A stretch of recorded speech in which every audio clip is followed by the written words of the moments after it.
ಅಭಿಷೇಕ್ ಅಂಬರೀಷ್ ಹಾಗೂ ಅವಿವಾ ದಂಪತಿ ಕೆಲ ತಿಂಗಳ ಹಿಂದೆ ಗಂಡು ಮಗುವನ್ನು ಸ್ವಾಗತಿಸಿದ್ದರು. ಇದೀಗ ದಿವಂಗತ ಅಂಬರೀಷ್ ಮನೆಯಲ್ಲಿ ಮೊಮ್ಮಗನ ನಾಮಕರಣಕ್ಕೆ ಭಾರಿ ಸಿದ್ಧತೆ ನಡೆಯುತ್ತಿದೆ.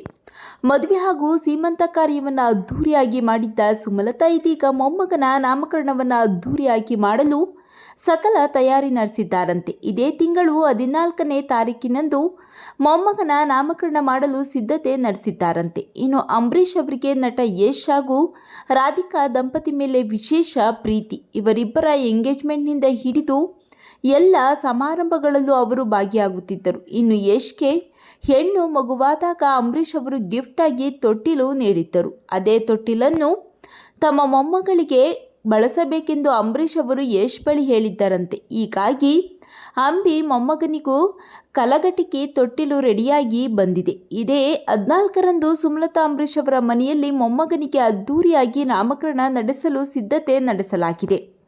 ಆದರೆ ಸುಮಲತಾ ಮೊಮ್ಮಗನ ನಾಮಕರಣಕ್ಕೆ ನಟ ದರ್ಶನ್ ಬರ್ತಾರಾ ಇಲ್ವಾ ಎನ್ನುವುದು ದೊಡ್ಡ ಪ್ರಶ್ನೆಯಾಗಿದೆ. ಹೌದು, ದರ್ಶನ್ ಅವರು ಜೈಲಿನಲ್ಲಿದ್ದಾಗ ಸುಮಲತಾ ಅವರು ಒಂದು ಬಾರಿ ಕೂಡ ಬಂದು ನೋಡಲಿಲ್ಲ. ಹೊರಗೆ ಬಂದಾಗ ಕೂಡ ಹೋಗಿ ನೋಡಿಲ್ಲ. ಇದರಿಂದ ದರ್ಶನ್ ಹೋಗಲ್ಲ ಎನ್ನುವ ಮಾತು ಕೂಡ ಕೇಳಿ ಬರುತ್ತಿದೆ. ನಿಮ್ಮ ಪ್ರಕಾರ ನಾಮಕರಣಕ್ಕೆ ದರ್ಶನ್ ಹೋಗಬೇಕಾ ಬೇಡವಾ ಕಾಮೆಂಟ್ ಮಾಡಿ ತಿಳಿಸಿ.